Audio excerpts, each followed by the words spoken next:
Good day, everyone, and welcome to another interesting edition of our Europe and UK Scholarship Series. So, this series is part of our Agri Scholars Mentoring Hub for those joining us for the first time and is designed to equip students and professionals with the knowledge and the practical strategies to secure global scholarship.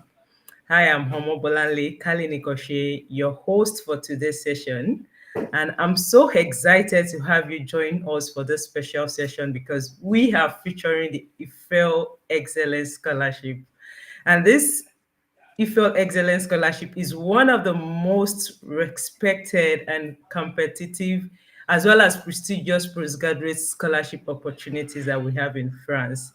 And this program is designed to attract outstanding international students, develop future global leaders in their strategic fields, and empower them to contribute to international development through advanced academic training in France.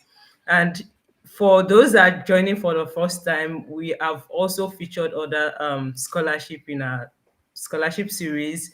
We have the Commonwealth Scholarship, we have ETH Zurich, we've also featured Erasmus. So all these scholarship series, you can find them on my YouTube channel if you can just click on it and just check them out if you're interested in applying for any of those opportunities.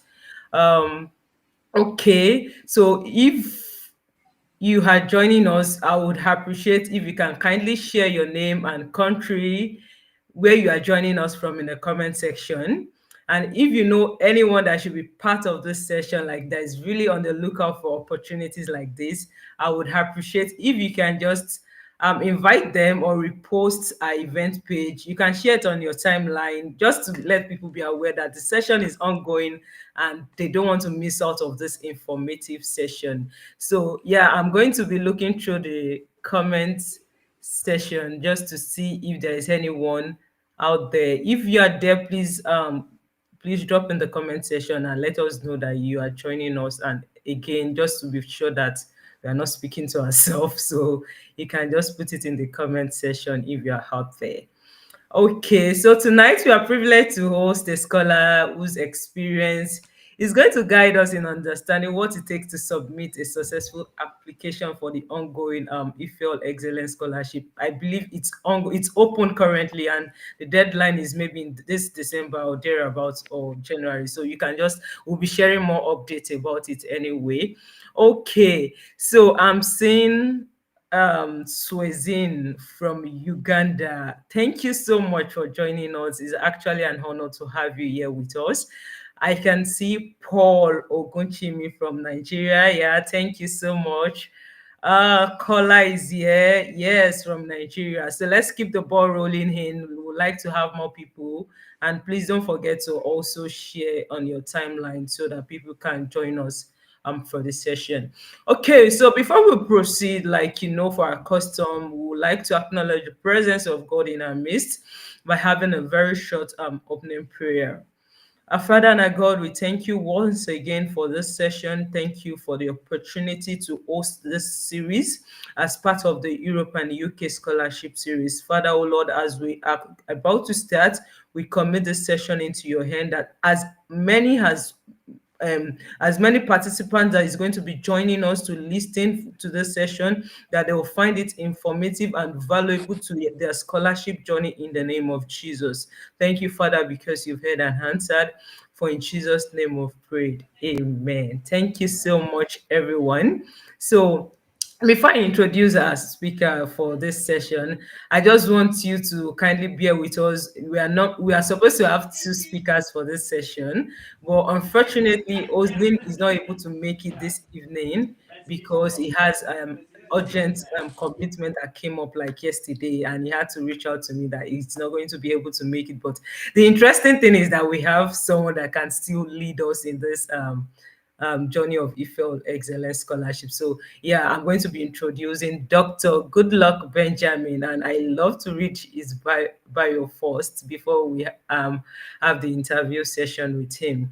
So Dr. Goodluck Benjamin, like he's from Nigeria already. is a plant microbe interaction scientist, whose research connects molecular biology, ecology, and sustainable agriculture.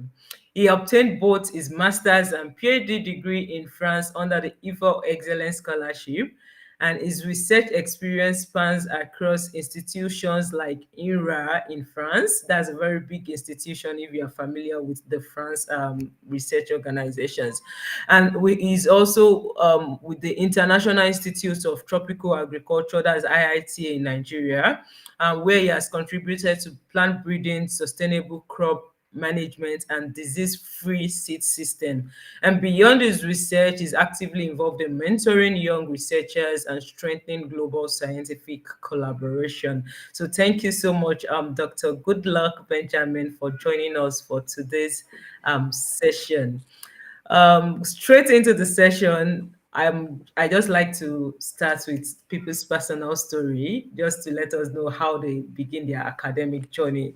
So, Dr. Goodluck, if you don't mind to walk us through your academic journey, and most importantly, how did you discover the Eiffel Excellence Scholarship? Yeah, how did you come up? It's not something that is really big. I think I just got to know it recently. So, yeah, thank you so much. Yeah. Hi, everyone. Thank you for having me today. I'm really excited to be here.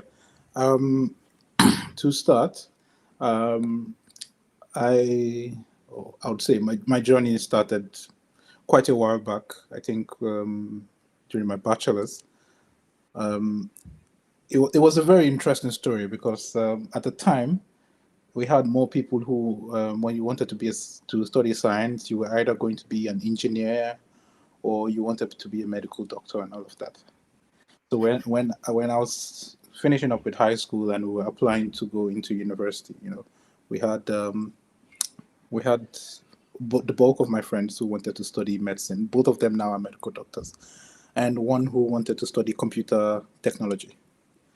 And then there was me who applied for microbiology, and everyone was confused, like why microbiology? It didn't make sense at the time because I was applying to study in Babcock University, and at this time Babcock University had just started their medical school. So everyone was like, okay, yeah, I mean, of course it was medicine you wanted to apply to, so you probably made a mistake.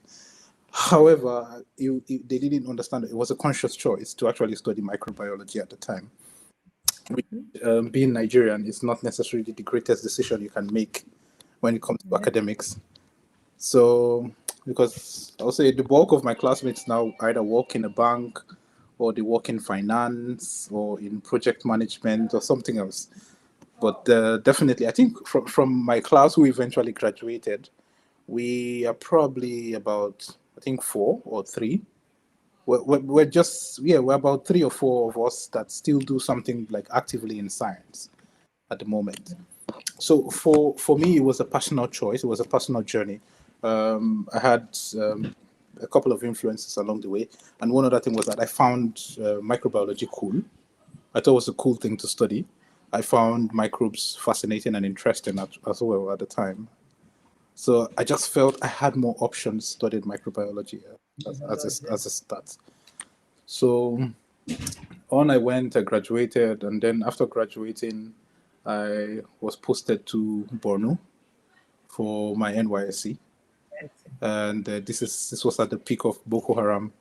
So it was not the greatest option you could have then as a young Nigerian going to Borno for your NYSC. So at this point, we had to think of a way out. So what could be the next solution to this? So for me at the time, I did have an interest to stay in Borno because there were quite some opportunities at the time, like with the foreign organizations and co. But for me, I had my mind right from high school set on an institute, IITA, the International Institute of Tropical Agriculture, because I found it a very interesting place where they did research on agronomy, on microbiology, agronomy. So it was like an intersect of microbes, plants, insects, and all of this. So it sounded cool. And then I had a friend whose father actually worked there. So he always used to come back to school every time with these cool souvenirs that he had from IITA. And so it just piqued my interest. So what was this place?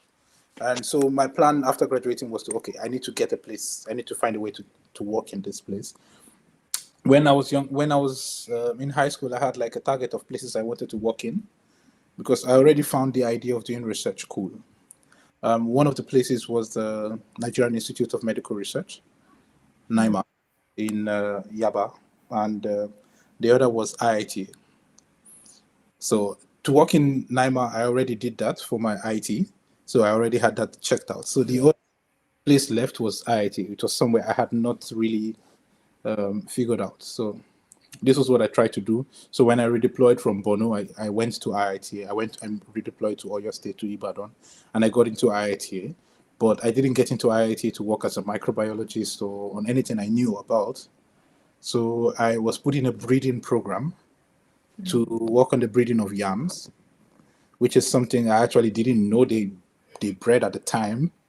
So I only know that you plant tuber of yams in the ground, and then it grows, and then you harvest your big tubers at the end. So I had no idea that you could actually vegetatively propagate yam. You could pollinate yam. Yams had flowers. Yams had seeds, like botanical seeds. I had no idea about this. They had fruits that were not the tubers. So all of these were strange ideas to me. So getting in, it was a new direction. I hadn't thought of plants in that way, per se. So now I had to think of plants in a way whereby they were actually living things that actually could interact the way we interacted, in the sense that they could be prone to attack by pests and insects and all of this. So for me, it was a different way of seeing things for me. So I was there for 3 years. I worked in the yam breeding program where I did a lot of phytosanitation, disease testing, and all of this, but mostly for the breeding program. And so when I was in IIT, this was where I started thinking, okay, what next would I do with my life? And I thought, okay, yeah, it was only logical because I wanted to stay in research, so I might as well go and do a master's and a PhD. So now the question came with, where would I go? So I had initially applied in Unilag. I got into Unilag, and then later I was like, do I really want to do this? What if a strike happens and then I have to spend the rest of my life fighting against the Nigerian government and the Nigerian education system trying to graduate? So I was like, okay, fine, I'll just try to go abroad. And this was where I started my journey to looking abroad. So I had 3 countries in mind: Netherlands, Germany, and France. Oh, Yeah, at first I had 3 countries in mind. So I started looking, okay. I mean, of course, I knew it was going to cost a lot. So I wanted an easy life. I just want to go funded so I can only focus on my work and not think of how I'm going to pay my fees or how I'm going to feed myself and all of that. So I started looking to the Orange Knowledge Program, which is the scholarship for Netherlands. Yeah, okay. Netherlands, yeah. Yeah. I started an application to go to Wageningen because Wageningen was another institution I also wanted to work at, or I wanted to just have something from Wageningen. Wageningen. Even if it's just a 3-month short course or whatever. I just need something from Wageningen, yeah. Because it's like the Harvard of agriculture, basically. So Yeah. I was like, okay, maybe I could just go do my master's. So I also had this mentor who also, when I told him what I wanted to do, he was like, oh, he's not a science person. And he was like, oh, there's this place I found. And then lo and behold, it was Wageningen he was talking about. So he was trying to sell it to me. I'm like, yeah, I know what you're talking about. I'm already on it. But I actually never completed the application process. I wrote everything. I did the letters, but I never sent it.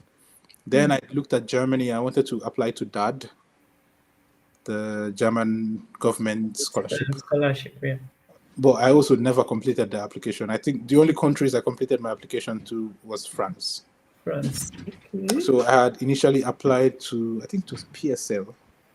I'm not sure, but I had applied to a university I think it was in Lyon. So I'd applied initially. I got rejected at first. And then I did an application. So I needed an application to Université Côte d'Azur, which is the university I eventually went to. And this was in 2018. And I got accepted. So my master's was supposed to start that year, but as God would have it, it didn't start. So the problem was, if it had started, I had no funding to go.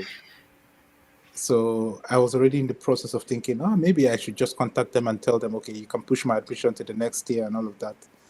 So when I was going to write that email, I got an email from the university saying the admission has been pushed to next year. So they didn't meet up the admission requirements, so they would start the next year. So in my head, I was like, great, this is fantastic. So now I need to figure out what to do about funding. So then I just tried checking, okay, what funding opportunities could I have for France? I tried to see if the Nigerian embassy had anything, or the French embassy in Nigeria, or the French government had anything for us. And that was how I stumbled on the Eiffel Scholarship. So, and the tricky thing about the Eiffel Scholarship is that you don't apply. The university recommends you. Yeah. So I had to now then deal with convincing the university that I was worth being recommended in the first place. So this became another journey for me. So I had written to the program director and told them, okay, yeah, so I want to apply for this scholarship. I don't know how I can get in. I don't know what to do. And then she then said, okay, that she would talk with the university. She talked with the university, and then by this time I had to wait on like for at least 6 months because applications would start the next year. And then the Eiffel scholarship this was as of June. The Eiffel scholarship was opening up in October. So I had to wait till October. So by the time October came in 2018, she then writes to me. She's like, "Oh, scholarship is open. Are you still interested?" And I'm like, "Yeah, sure, I'm interested." So she updates my admission, and then the university agreed to recommend me. And then we filed everything and got in. And we sent the application, and by March, I think we got the feedback, and it was positive. So at the time when I was accepted in 2019, I was the only Nigerian who was accepted at the time. Yeah. And I think I was the only one from my university at that time as well. Wow. Wow. So it was something I didn't particularly expect, because at that time, the notion was that to get a scholarship, you had to have a first class. And I was the kind of student that I couldn't really be bothered to get a first class, because I wanted to get a full experience of like being a student, you know. I didn't just want to go to the library. Actually, I never went to the library because I didn't find it an interesting place to be. But I just felt like I wanted to be in other places as well. So I wanted to play football in school. I wanted to do school politics as well. I wanted to hang out with my friends, spend time, like social time, as well as going to class. So I didn't just want to go to class and then deal with books every time. So eventually I ended up with a 4.04, but I didn't know if it was good enough to get a scholarship. But apparently it turned out it was good enough to get a scholarship. And this was how I got the Eiffel scholarship. And the next year I was on my way to France, and thus started my journey in France. Wow, wow, that was a very, very interesting story. Like, I really, it was as if I was a part of your journey, like right from the beginning. Thank you for walking us through your academic journey. And I think one thing that stood out from your story is the fact that you know what you wanted, like even after your studies. Let me put it like that: that you wanted to be in the research space, and you feel like okay, you don't want to do what we have in the Nigeria academic system. Let me go for something more. So it's very important that at every point in your journey, you need to aim higher. You need to actually look out for, okay, what is the better options I have for myself. So he already put in for a master's in Unilag, and you can imagine. So he had to start looking out for international opportunities. And Yeah. another thing for me is like your grade does not define the opportunity you have access to. Some people feel like, oh, scholarship is only for first class. I think I was in a session with MJ Shizia, I can see her, where we were actually debunking the myth about academics. And in most cases, people think like, oh, I didn't. Some people are just lucky to have scholarship, maybe because they have a first class. But in the real sense of it, I think the table is turning around, whereby even third class are having access to international opportunities, and the first class are just they're still struggling for it. So yeah, that's a very interesting story, and I hope you got one or two lessons from Dr. Goodluck academic journey. Thank you so much for sharing those stories, your personal story with us. Okay, So the next question, let us go directly into the Eiffel Scholarship. And I think you mentioned something about the France Scholarship, which is about the nomination system. And I think I've went to their website and I've also heard a lot about it because it's one of the most complicated scholarship I think I've heard about. So how do you actually navigated that nomination process? I know you explained it a bit briefly, but I would appreciate if you can go in details, like because most applicants don't even know how the nomination mechanism, like how it works. So how can applicants approach that process of being nominated for the scholarship? And again, why choosing the right institution is very important in this whole application process. Okay, so it's a lot of things. I'll say it depends on where you are currently in your life. So if you are still an undergraduate student, trying to looking for options, what your options would be by the time you're done, I would say what's most important is try to build a profile that can actually impress. So I think the second one is take your life seriously. To be honest, you can't be, because I'm guessing the bulk of the people who are here are probably from developing countries. So you can't be in a developing country and still not be taking your life serious. Like being born in a developing country, you already played an underhand. So you're already one goal down against the rest of the people you would meet when you travel abroad to Europe or to America or to Asia, because a lot of these other places come from more regulated societies or regimented societies where they have better structures that prepare them for or position them for better opportunities. So if you're in a developing country, I would use Nigeria as a typical example. If you are Nigerian and you are an undergraduate student, I would say take your life seriously. In as much as, of course, you can still have your fun in university and all of that, but still take your life seriously. Pay more attention to what matters to you after. When you would like to, after you graduate, try to get an internship that matters.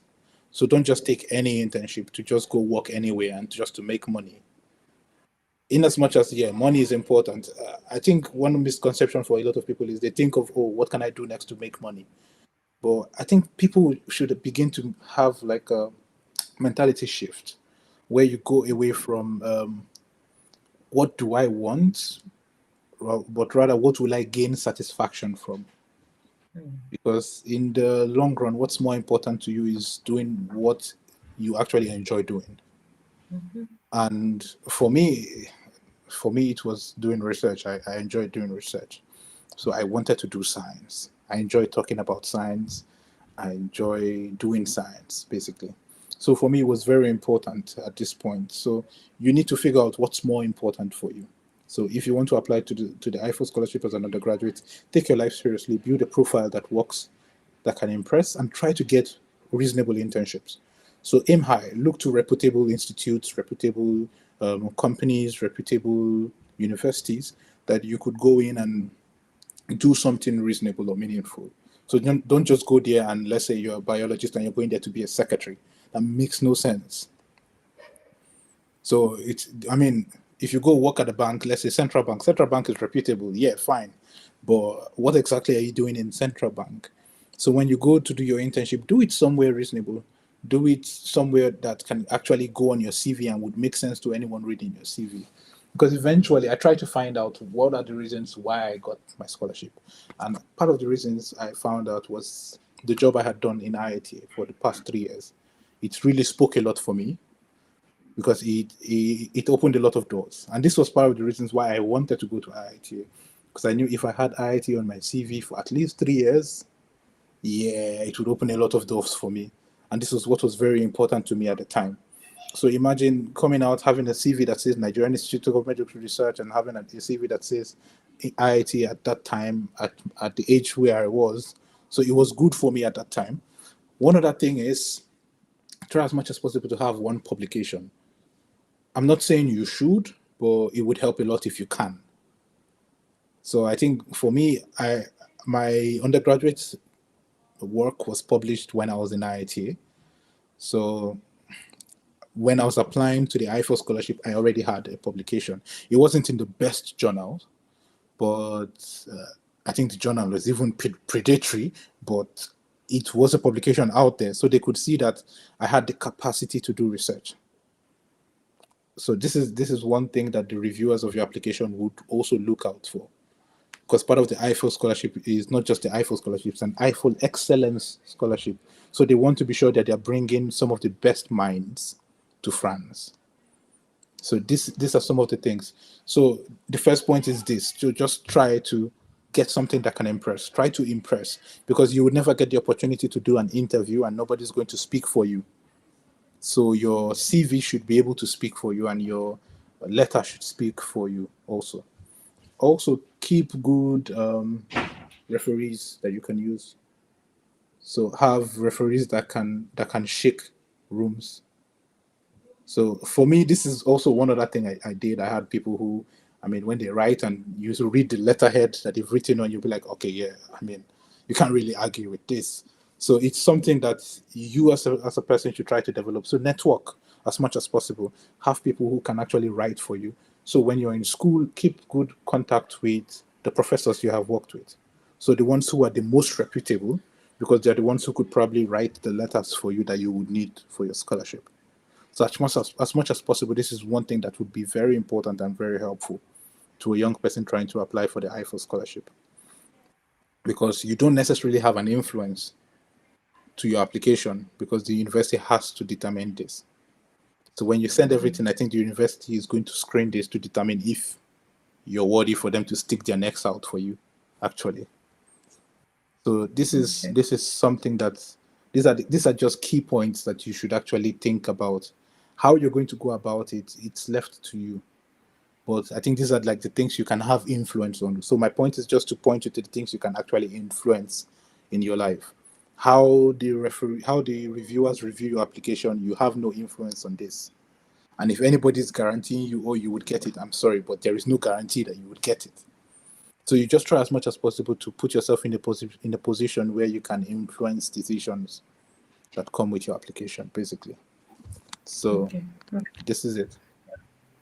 All right. So thank you so much, Dr. Goodluck, for that interesting update about the Eiffel nomination, how it works. So the most important thing is your academic profile, and it's a very, very important part of your application process. Like even for me myself, I knew I had to do internship at IIT Erie back then when I was looking for scholarship. So like you said, something has to speak for you, and your work will definitely be that thing that will speak for you. Going to the next question, I just want to follow up on what you've said. So, in the sense that now they already maybe we have our competitive profile, the CV, everything, the recommendation is ready. How can applicants actually identify suitable French universities that actually partners with the Eiffel scholarship program? Because I don't want to assume all the universities in France are actually able to nominate applicant for the Eiffel scholarship. So how can applicants identify the ones that partners with Eiffel and can nominate them for the scholarship? Okay, so the thing is, you can't find universities that partner with Eiffel. The reason being is not that they don't exist. The reason is that every university is eligible Okay. to recommend us to sponsor a student's application. So the whole idea of the French system is égalité, equality, fraternity. So it's everything is equal. Everyone is equal, irrespective of. I mean, it could be Sorbonne. Sorbonne is one of the biggest universities in France, or it could be a small university from like University of Po, or let's say a middle class university like my university, University Côte d'Azur. But irregardless or irrespective of what university you're applying to, every university has the opportunity and has the right to recommend a student. So, and I think I had seen a grading system one time where they were talking about how they consider applications, and they don't just consider applications from universities who have a history of competing for this. They also look into universities who have never received an Eiffel application or who have never recommended before. So they try to find a balanced way. so that it's not that they just keep giving people who go to Sorbonne or who go to Agro Paris Tech or something. They could also give to people who are from the younger universities or the smaller universities as well. So, I mean, the point is the only way you can know is by contacting your university. So when you're applying, you should always include it in your inquiry email to your university to ask them if they would also be willing to recommend you for the scholarship. So it's a request. So every time you're making your application, you need to also let them know, oh, would it be possible to be recommended for the Eiffel scholarship? And then this, if your aim is to get the scholarship, then this should always be, I mean, top of your list when you're inquiring from the university. So the first thing you just know is every university is eligible. So if they choose not to recommend you, then it's a choice that they do not want to recommend you. But you should always know that every university is eligible for this. So once you apply, it's something that you should always ask for. All right, so thank you so much for the details and everything out there. I really appreciate it. Just to the next question, is it that applicants need to make inquiries first, or they can just go ahead with the admission to the university, and during the process of applying for admission, that's when they can now make requests for the nomination? I just want us to get it clear. Maybe the first step is to send an email to the university to make inquiry, or just go straight forward to the admission So, I process. mean, typically, you would have already identified the program you would want to apply to in the university. Because I think the initial process is find a university you like and apply to the university you like. So, typically, when you're trying to find a university you like, you would send an email to the program director of the program in the university or the admissions office. Typically, I would say you should send an email to the program director. So once you send Okay. the email to the program director, you inquire about everything, and part of your inquiries should be about the Eiffel scholarship. Okay. Did you get? That's So interesting. so you start with an inquiry. Part of the things the inquiry helps you to do is to build a rapport. So eventually, when your application comes in, they will be like, "Oh yeah, this is the guy from Nigeria who sent me an email asking about this." So they know already there is already something to recall about who you are, basically. All right, so thank you for that, Dr. Goodluck. I think that's very clear and straight up. So it's just important to know how to navigate the application process. Then, okay, that leads me to the admission process itself. So maybe I know it's going to differ between universities, but maybe for your own specific universities that you applied for, what were the main documents that was requested for the application, or the admission, sorry? Okay, so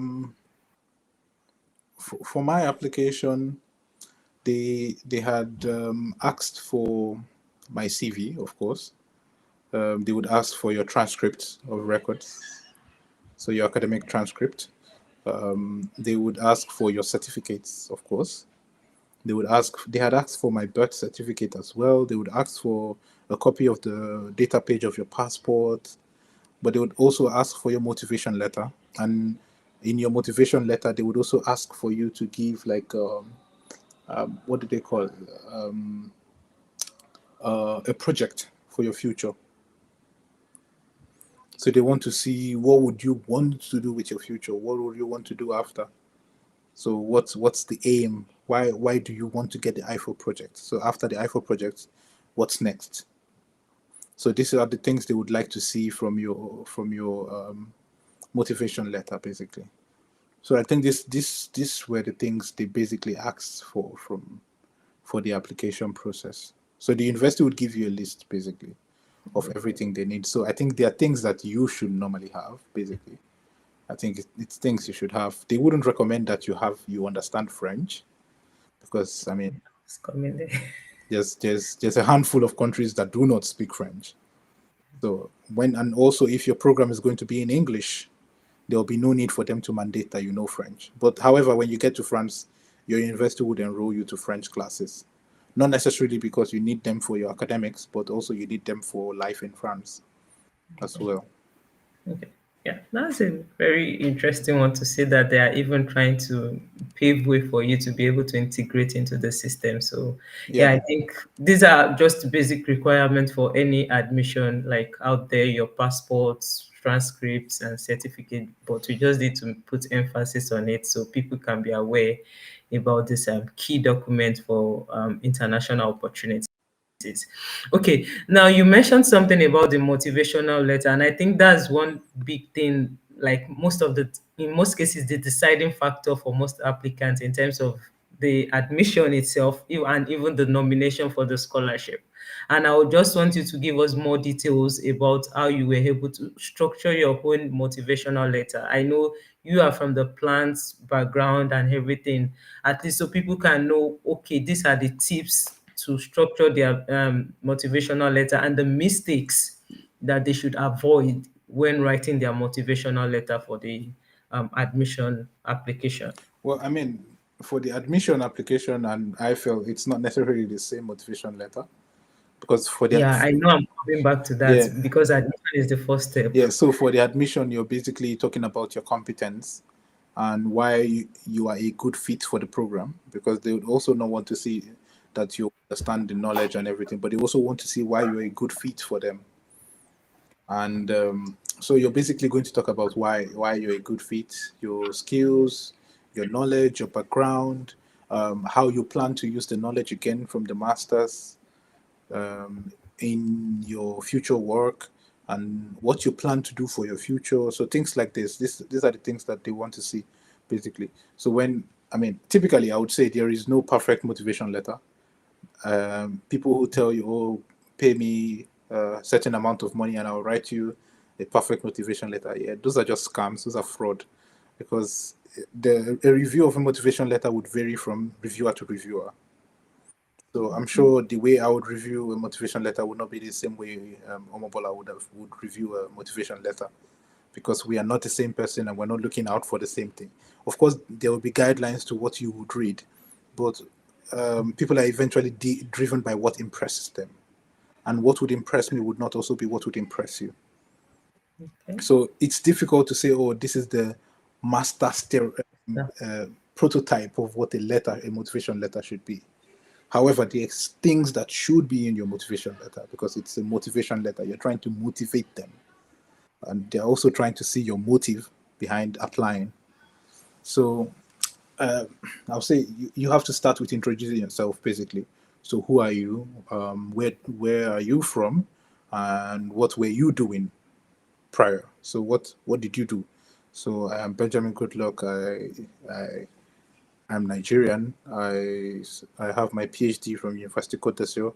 I studied biology of interactions and ecology, and I am interested in applying for your program because it's blah blah blah and blah blah blah and blah blah blah.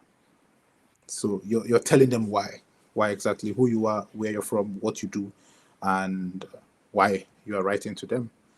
The next paragraph, you begin to explain what you have done previously. So I have been doing this, working in so place, studying this and analyzing that, and from doing this and analyzing that, I have been able to understand this, which is such so knowledge I can bring to you, because also you're not talking about what you're gaining, also you're also talking about what you're also bringing to the program. Then you talk about why you're writing for to apply. So how the program is going to be useful for you, what you think that is the major quality about the program, what you think is the major attraction of the program, why don't you just apply in your country and stay in your country? So you have to explain this, what equipments exist there that do not exist in your country, what systems run that do not run in your country, what opportunities exist that do not exist for you where you currently are. So you try to put this in a short sentence, like a paragraph of maybe 4 or 5 lines to talk about this. Then you talk about your future, what you want to do. So how this is going to affect you, how so what is your future project going to be like, and all of this. So it's why I said you should take your life serious, so that you would already have an understanding of what you could potentially do with your life. I mean, I'm not saying you have to do it, but I'm saying, I mean, you need to have an idea of where you're going as a person. So you can talk about this, talk about what you want to do and how you can apply this knowledge that you're going to gain into this and how it's going to be important for you in your future. So then you thank them, and you can also, if there's any more details you want to add, you can then add, and then you close your letter.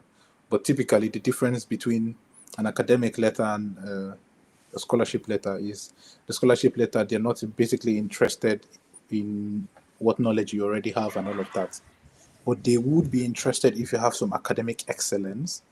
For instance, you were best graduating student in your school, you have won so awards, what other co-curricular activities you perform. So what societies do you belong to? What activities have you performed in these societies? So if you belong to the Nigerian Plant Pathology Society or whatever, Nigerian Society for Plant Breeders, you talk about what you do there, how many events do you attend, what's your contribution to these societies, and what are the contributions of these societies to your life. So if there's these kinds of things that can impress, so where have you presented? What countries have you worked in? What institutes have you worked in? So you give them a rundown of how you're developing your life, basically. So this is the difference that you can have between the two. So your scholarship letter is a letter which you are trying to show that okay, you're going to be a person of value to this country if you're awarded this scholarship as well. Okay, I think you are actually ahead of me because I was coming to the part of the scholarship process, and that's a good thing that you were able to merge the two together. Thank you so much for breaking down the insight, especially for the motivational letter, because I believe this is where most people get it wrong, and they'll be like, "Oh, please, can you help me do this? Can you?" But I feel like nobody can tell your story No, exactly the way you do. So it's very important that you know yourself, you know your achievements, your background, your experience, everything. So it's up to you to just put it everything together in such a way that can impress or motivate, like he said, motivate the person that is reading it and convince the person, like, okay, you are actually qualified for the scholarship. But beyond that, I want to, before I go to the next question, I just want to quickly interrupt with the fact that for after the admission submitting and everything, how much more can you convince? Do you need to look out for a specific person to convince about the nomination? Is it the program coordinator or the supervisor you want to work with no, or a particular lecturer? Like, how do you, you can't. who are you You specifically have in no your, influence. Even your program director has no influence on you getting the scholarship. Once you have sent your application and your university has submitted the application, you just have to wait and pray. There's okay. nobody. You're But not does going to it know mean that who. they are going to nominate you? Like, even if you mention it to them, like, can you please nominate me for this scholarship? Oh, I Does it mean, of mean course. automatic? I mean, after you get admission, it doesn't mean they would nominate you. You're the one who has to Oh. request for the nomination. And even after requesting, you are going to get nominated. After requesting, it doesn't mean they would nominate you. They can decide not to nominate you because they might receive multiple requests for nomination. Then they would have to decide, okay, fine, can we send all the nominations or just send 3 of 5 or 5 of 10? And if you are Okay. amongst, then yeah. So if it's important to you that you get the scholarship, then don't take the admission. But Okay. if it's not really important, then yeah, you can move ahead. But typically, they would have to consider nominating you or not. So there's always the option of not nominating you, and I think it's something that lots of people have to accept. Okay. All right. So that's a good one. Thank you so much. Now we've been able to highlight the admission part of from the university, what you can do from the university end, and maybe fortunately you were able to get nominated for the scholarship. So how does that actually work? I know back in Wageningen, after the admission and you have been nominated, then you start the scholarship application on its own, the process. So I don't know if it's different. So maybe you need to talk. I know you were talking about scholarship letter. Is that the only difference? Or is that the only thing you need to do for the scholarship application itself? No, I said your CV and your all your academic documents.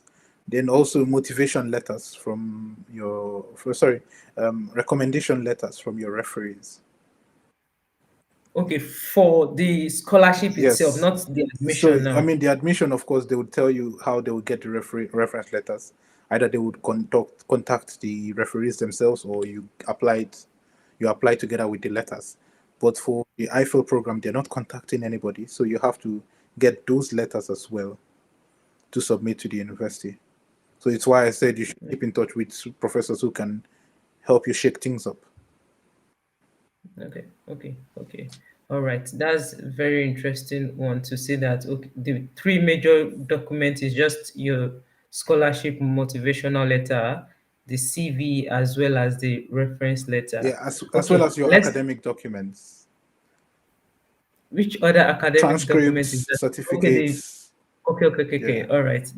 It's very so it's just like you are submitting almost the same document you submitted for admission, you are submitting for the scholarship, but now you just need to tailor it or step up your game exactly, when submitting for the scholarship. exactly. Okay, that's a very interesting one. Okay, maybe I should go in details. I know you've talked about the CV, but can we talk a little bit about the reference letter as well as maybe the scholarship letter itself? What are those things that they are actually looking out for in candidates that they would select for the Eiffel scholarship in terms of the motivational letter as well as the reference letter? So I think this will help the audience to understand better how to put their application documents together. Well, This is the very important aspect of the whole session. well, I can't say for sure exactly what they are looking for because I've Okay. never been an iPhone reviewer, so and we never can tell what exactly they are looking for Yeah. because you never know who these people are. Okay. So the university just applies, then it's assigned to whoever to review. So we don't know exactly what they look out for during their review process. However, what we know is that the Eiffel Excellence Scholarship, it's an excellence scholarship. So they're looking for excellent students. So you have to be able to convince them that you are an excellent student. And this could either be by your grades or could be by your post university activities or during your university activities. So things you have done, like I said, societies you belong to. If you have any publications, if you have projects you've worked on or your projects you're working on, the research you've done or work you are currently doing that is impactful. So not just working. People are not impressed by you just having a job. They're impressed by the impact your job is going to be able to have. So these are things that people are looking for. So for instance, if you work for a not-for-profit, I think it would be more impressive to them than for you to work for a job that pays you a lot of money. So if you are volunteering for an impactful not-for-profit, it would also, I think, be more important to them than just doing a job. So if you're doing a job, it has to be a job that is so relevant to what you are trying to do and sets you on a path for achieving what you would want to achieve with your future project. So Okay. these are the things that they are looking at for in your CV and in your motivation letter. So they want to see that this person that they are actually going to recommend or to offer the scholarship, it's someone who is an impactful person. So you're not just a docile person, you're not just there without making any impact, even in your local environment. So if you can't make any impact in your local community or within your country, what's the proof that you would also make an impact in France when you come to France?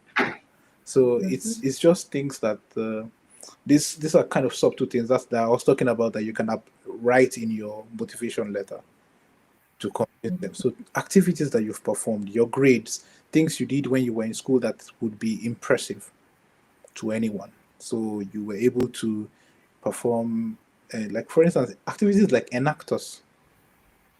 I don't know if there's a lot of students here who understand what enactors is.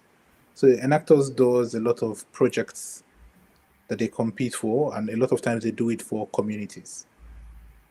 So these are things that these are kind of projects that would be relevant for you. They are not necessarily scientific in the sense that they go in line with your career, but they are community projects that show that you actually care for the community, or you actually care to make an impact beyond science. So these are things that I think reviewers would be more impressed by seeing on your CV. So this is aside whatever academic or research or scientific work you do, basically. So these Okay. are the things that they will look out for in your CV and your recommendation letter. And also, so the recommendation letter from your referees as well, they would want to see statements that can emphasize that you were an excellent student when they had you. So, for instance, if you're saying, "Oh, like I had one of my professors write and talk about me being part of the top 10% of his students," and he wrote this really beautiful letter. I still have it. It's like a whole page and very thick letter. Like there was not a lot of spacing in the letter, so he compressed all of his desires into that one letter. I still like it. I think so, I have some that are just half a page and all of that, but that particular one was a full page of him just describing everything he liked about my life. And I'm not sure I could write about myself as much as he did. So if you had someone like this, and he was a professor of biotechnology in Nigeria, he was really distinguished. So if you have someone like this who could write an application for you, believe me, it would say a lot more for you than whatever your motivation letter can say. So people like this, your dean in your faculty, your HOD, these are the people that can actually write really good letter. If you're friends or if you're close with your vice chancellor, better still. But I mean, if you can get people from your departments or your faculty to write these letters, yeah, really good for you. But somebody with a really good profile that you think they would be respected if they write. Yeah, yeah, definitely. Yeah, so thank you so much. That was very, very detailed. Like, I really appreciate the fact that you could expatiate more about the application document.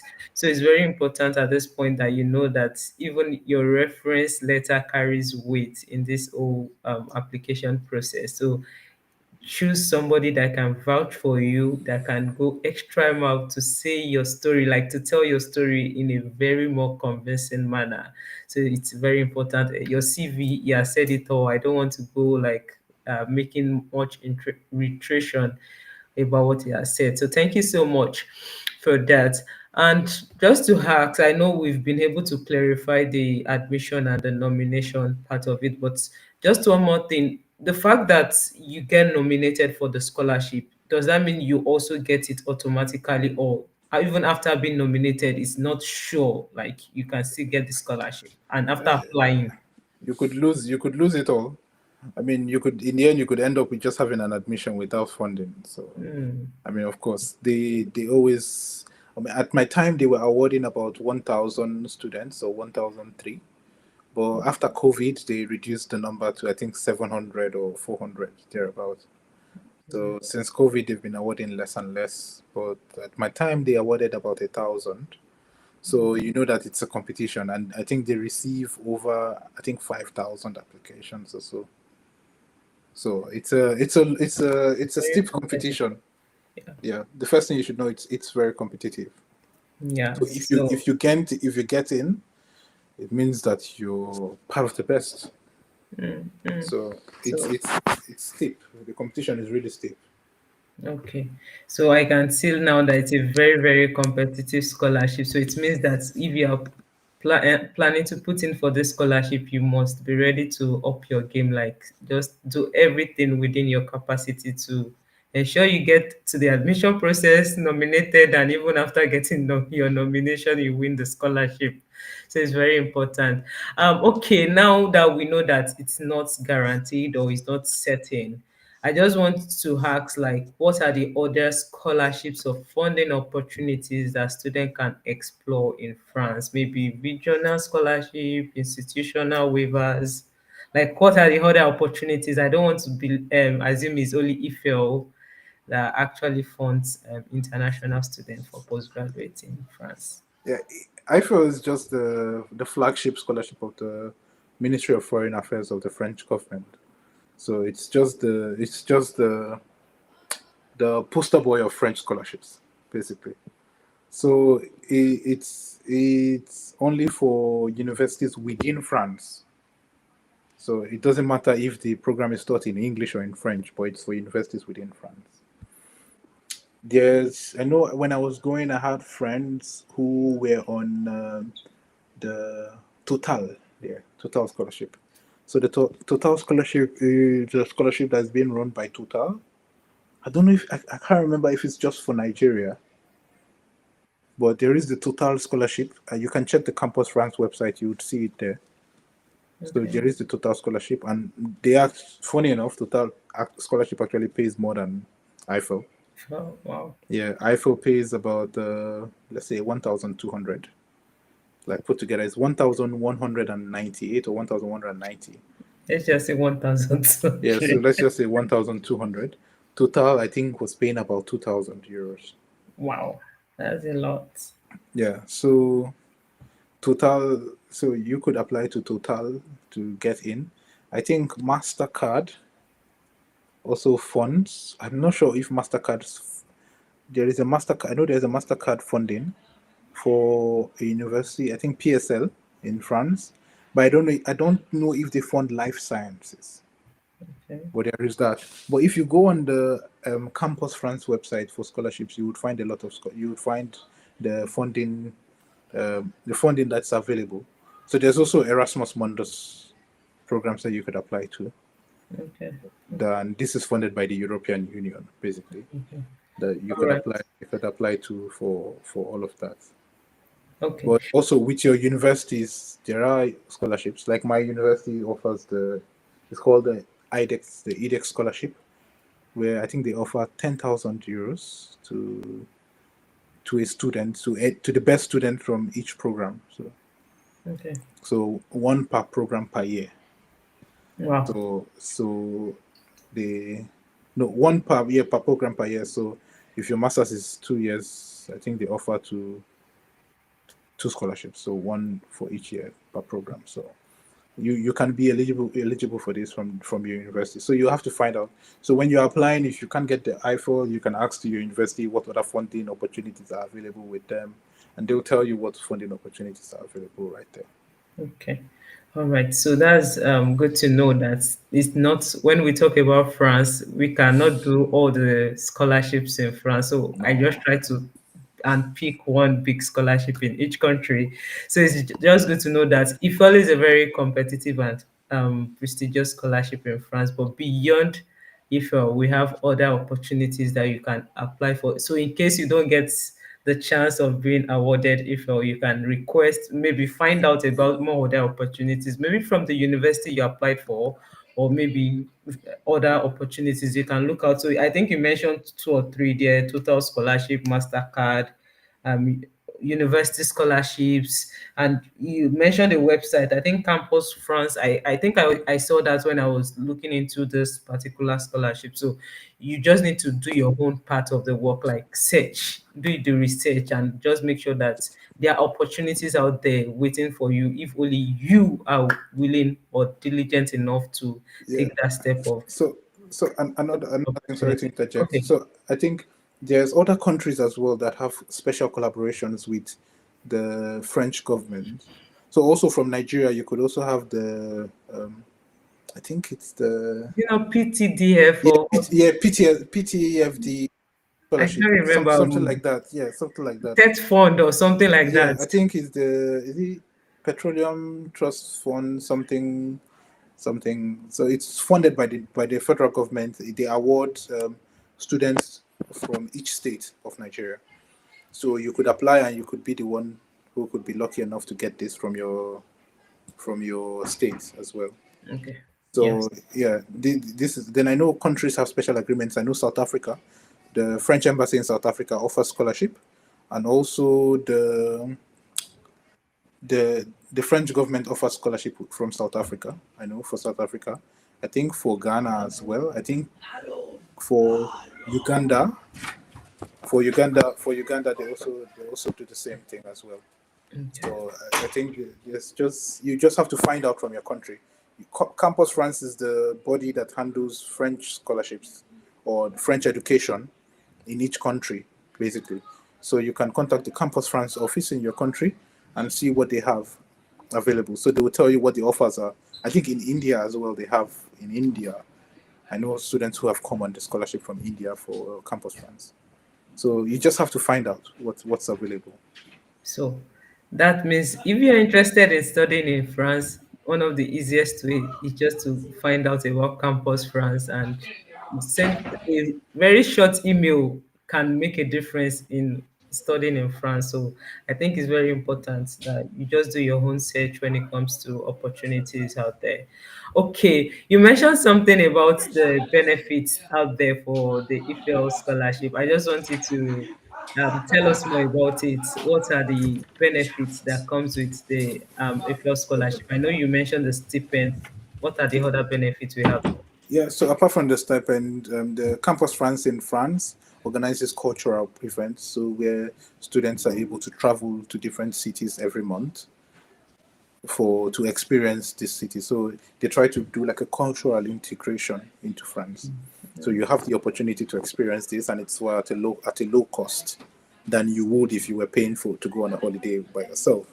So it also gives you the opportunity to meet other students who are also in France on the Eiffel program as well. So this is a benefit. Also, as a master student in France, you could also benefit from social security, which is free. You don't pay for this as a student. So you benefit from health coverage, which is free again.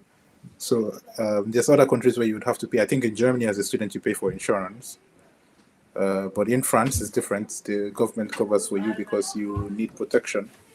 And so when you get to a certain point, when you start working, you begin to cover other people. But for France, for the main time, when you come in as a student, you are covered by the French government. Also, when you come as an Eiffel scholar, they could help you also get assistance in finding a house. They would offer you accommodations. So you decide which if you would want to take the accommodation from them, or if you would want to pay for your own accommodation. Your voice is a bit low. Oh, can you hear me? Yes. Oh, sorry. So I said, as when you come as an Eiffel scholar, you get priority to accommodation. Okay. So when you apply, it's called Cruise. The system is called Cruise, CROUS, and the Campus France would offer you accommodation. I mean, of course, you would pay, but it's going to be cheaper than getting a house by yourself. Also, your flight is covered. So they would book your flight from your country of origin to the city where you're going to study. And also, if you have to go from the airport to your university, the cost of the transport would also be covered as well. So just for your arrival, they would cover for this. And also, they also owe you a plane ticket when you're done with your program and you're leaving, if you want to leave. So typically, you can always cash this in as a trip back home. If you have plans of coming back to France, then you pay for your trip to come back to France if you want to. But Okay. you can always cash in on this ticket at any point in time. So you can also buy your ticket, and then they would refund you for the ticket you have bought to go back to your country. Okay. That's a very Typically, interesting one. yes. So you have all of these opportunities that are available for you. So these are all aside the stipend you would receive every month. Every month. Then Yeah. also sometimes you could also get your university might also offer you tuition free. But typically with the Eiffel Scholarship, you pay your tuition. But your university might be also able to offer you maybe a reduced rate or a free tuition based on the fact that you're an Eiffel scholar. Okay. I don't know, but people can find out about this if it's possible. Okay. All right. So Yes, but there was one more thing I was going to say. So another thing about living in France is that you get a housing subsidy. So also as an Eiffel scholar, you are eligible to get housing subsidy that your university subsidizes your housing. So every month they would give you a certain percentage of your rent back, or the government will pay a certain percentage of your rent. so So that's if that's so a if lot. your yeah if your rent was I mean in the cruise residence you pay sometimes as little as 200 euros or 150. Per So per month. month, Oh yes. my God. And the government can pay half of it or majority of it, and you just pay a measly fraction of this to it. And with the stipend, you get to live your best life in France. Yeah, that's a very good one. I think it's also similar to the Netherlands, like Wageningen scholarship, whereby most of everything is covered for you, and Yes. that's a very good one. So, guys, if you are interested in studying in France, I think this is one opportunity. You just need to give it a haul, like give it a shot, and see how it turns up. So that's a good one. So for the next question, like, okay, now we've been able to get the scholarship and everything, travel down to France. What helped you to quickly adapt to living and studying in France as an international student? Um, so, well, the first thing is you have to be open minded. Um, unless you just too many cultural shocks that would hit you. But the first point is you have to be very open minded because France is a very egalitarian society. It's very open and it's very free. So people are free to do whatever they want, whenever they want, however they want. And so you have to keep your mind open that you're in a new place and be willing to explore the opportunities that are open to you. And against the contrary, that people say French people are not nice. French people are actually nice. You also have to be nice to them and try to, even though you can't speak the language, at least try to say bonjour. Everyone knows a bit of bonjour. So when you see them, just say Merci bonjour. beaucoup. Exactly. When you get something, you say Au merci. revoir. Exactly. So you don't have to do anything. Bonjour just simply means hello. So Okay. when you meet someone any time of the year, you can just say bonjour, and then they take it on from there. So it's not anything difficult. Just try to be courteous, basically. So this is all they just expect from you. Just try to be courteous, and I think the rest would follow. But if you're too adamant and you're too stiff with these things, I'm sorry, it will be difficult for you. Mhm. So just try to integrate. I think people really enjoy France when they move to France. It's going to be nothing like what you have experienced in whatever country you've lived in. France is just unique. I think you have to experience it to understand it, basically. So that's just it. So I think the key thing is being open minded, be flexible, like be ready to socialize and integrate into the system. So no Yeah. matter where you're coming from, this is a different culture, different people, different environment. So it's just up to you to see how can I fit into the system. So that's a very good one. Thank you. And the next question, you've already covered it in terms of the language, which is not a barrier when it comes to the education system. I don't know if you have something to add. I think you mentioned that if you have an English program, you'll be taught in English, but then you'll be maybe enrolled into the French class just to help Yeah. you integrate better. So I'm Yeah. just reiterating that for those that missed it out. So because I know when it comes to exploring opportunities in Europe, people are like, oh, the language barrier, what is in it for me, blah blah blah. So people I feel like, oh, do I need to start learning French to be able to understand? And that's typically the last thing you should really think about when you're thinking of immigrating for education. That's the last thing you should think about. I mean, you lived in Netherlands. I don't know how much Dutch you actually speak, and how much Only the basics, the greeting. exactly. So eventually, when you move to any country, even if it is countries like Slovakia, Czech Republic, yeah, eventually you would integrate. You would find a way. So it should be the last thing you think about when you're planning on immigrating. The first thing you should think about is what benefits would it be for you to actually immigrate for your academics? How would this better your life? The language is the last thing you should probably be bothered about. Yeah.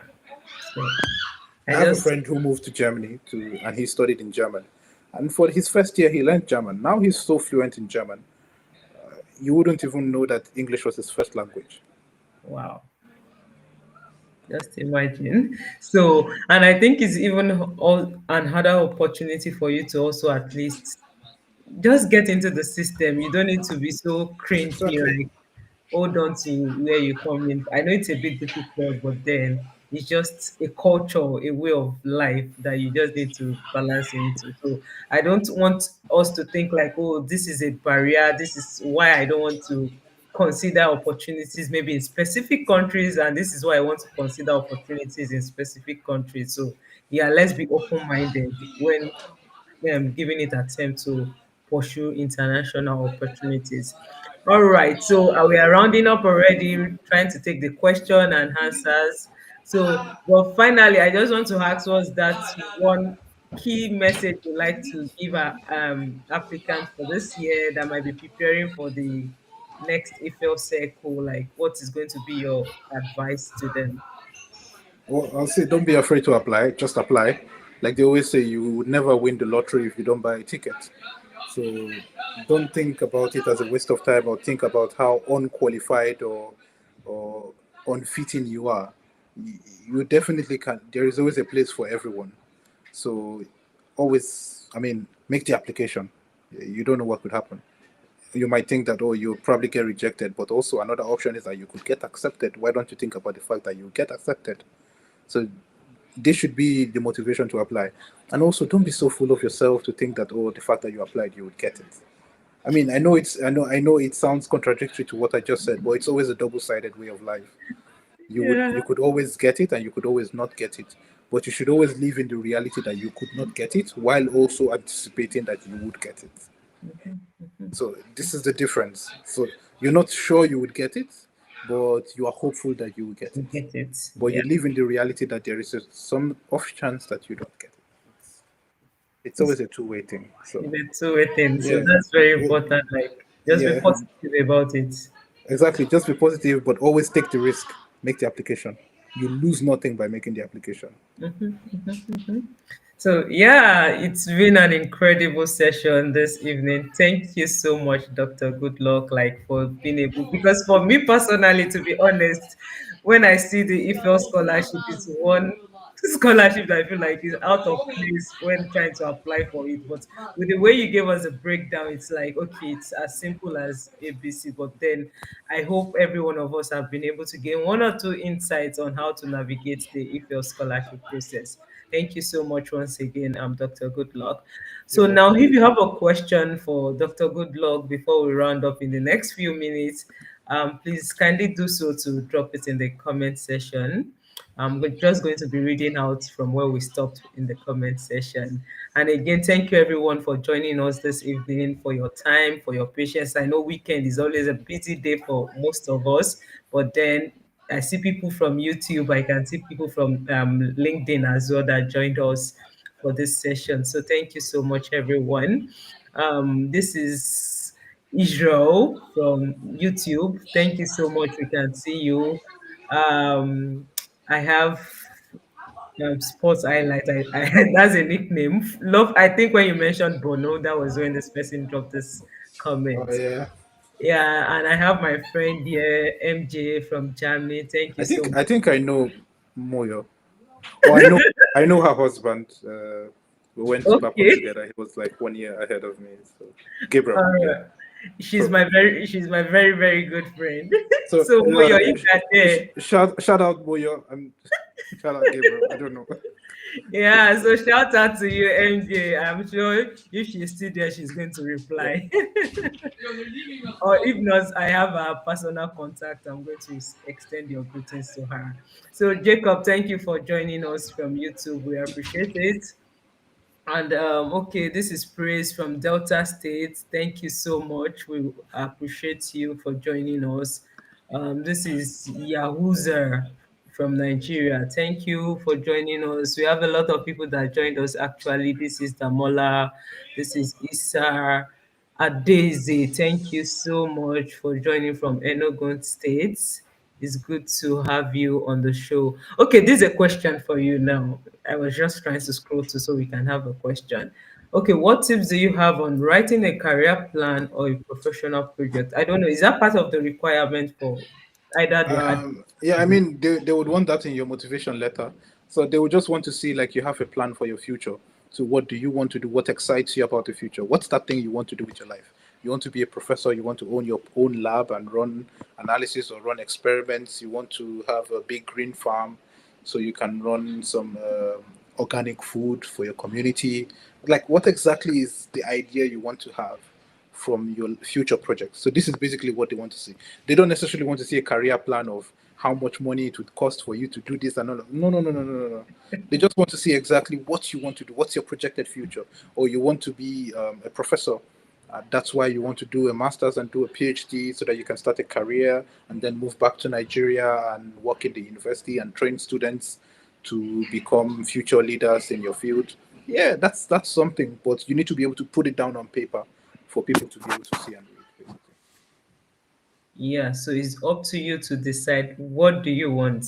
Where do you see yourself maybe in the next 2, 3, 5 years after that program and be able to just spend it. It's not a big thing. Just say it the way it is and just convey it with clarity. Yes. So it's very important. Okay, I think Israel is asking, please can you ask him if he's aware of any other people from Africa countries under the same scholarship? Yeah, I mean, we So had one who was supposed to join us, but due to some certain difficulties, he wasn't able to join us. He's from Benin Republic. You can also check the list of Eiffel winners. I think on Campus France website, they have the list of Eiffel winners from previous years. So you can yeah, check the list and scroll through. it's You will very see a difficult to couple. get Yeah, no, yeah, but you will see a lot of other Africans from other Africa. countries, not necessarily International Nigerian. students. Yeah, Yeah. not just necessarily Nigerian. So if you go through the list, I mean, you can recognize them by names. So you would see a lot of Asians, Chinese, and other people, but you would also see, like on the list, other names that sound African. So these are the names of people that I think you can see, Yeah. And again, you can also do a LinkedIn search. I think basically. that was how I came to get across Yeah, Dr. Goodluck. I just typed in the search bar Eiffel Excellence Scholar.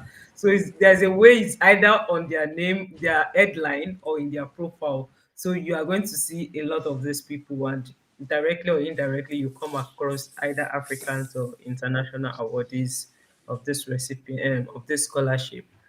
Okay.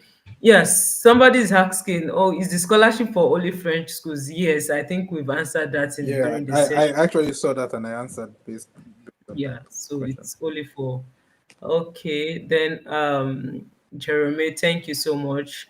I see Paul down. See, this is my friend from the States as well. I Yeah. think he just trying to cheer us on. Thank you so much, Paul.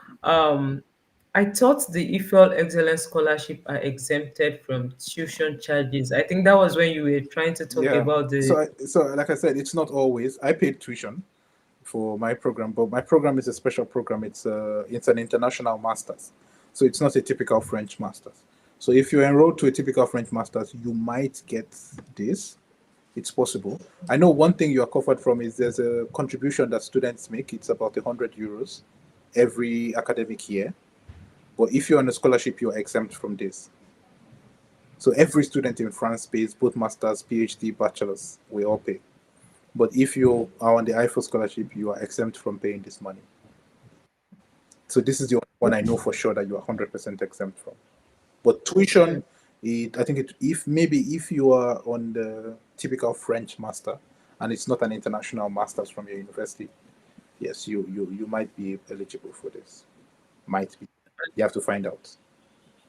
and yeah, I think that's another thing I might need to ask, like in terms of what is the French master and the international? Is it because of the language or what makes it Also language and also the degree classification, the kind of degree, the kind of programs that are offered.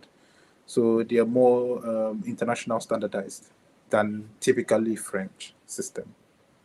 okay, Yeah. okay, okay. So I think that's it. And when you say you paid for your tuition fee, is it like you out of your stipends or No, you got the tuition fee from IFEL no, I itself? paid my tuition by myself out of pocket. Oh, Yeah. So the thing is, that's typically, the typical French masters in France is cheap.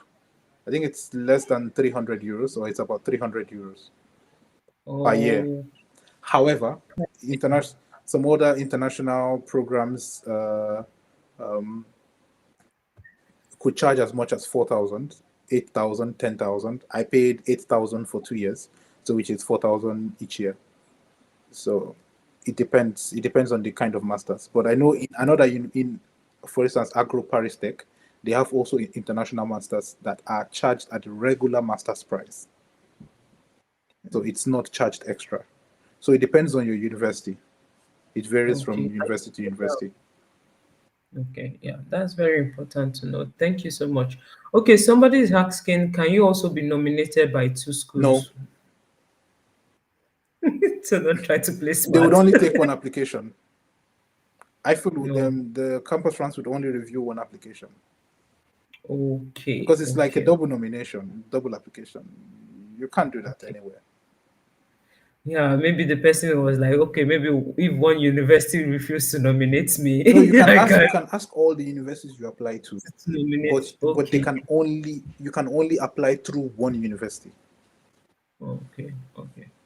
Yeah, I think that's a very good question. That you know that even when you are trying to request for nomination. Okay, so that's it. I think there are no more questions. I'm not seeing any questions in the comment sessions. And in case if there is any other question, you can reach out. Dr. Goodluck is on LinkedIn and is active to some extent. So in case you have in case you have any other questions for him, you can just reach out to him directly. And I'm sure he will be more than happy to respond to you.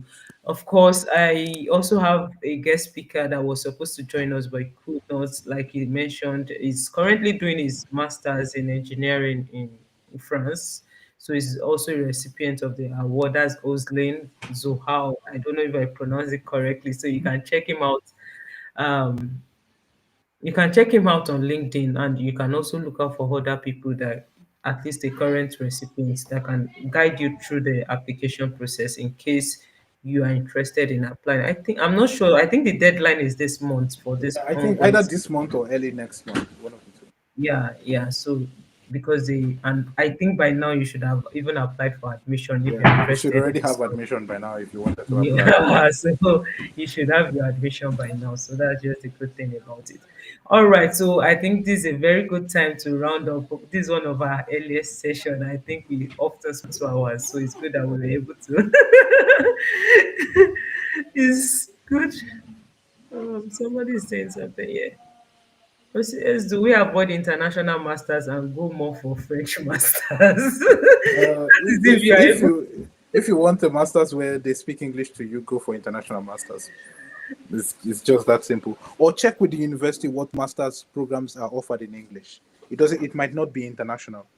Like I said, Agro Paris Tech, I know they have master's programs that charge at the regular prices that are not international master prices. So you have to just check. Okay. So that is it. You just have to do your own search and don't you need to find out. So it's not at the end of the day you get the program and the scholarship and you are going to the class, it's only Exactly. French, it's not in French. Then Exactly. you're on your own at that point in time.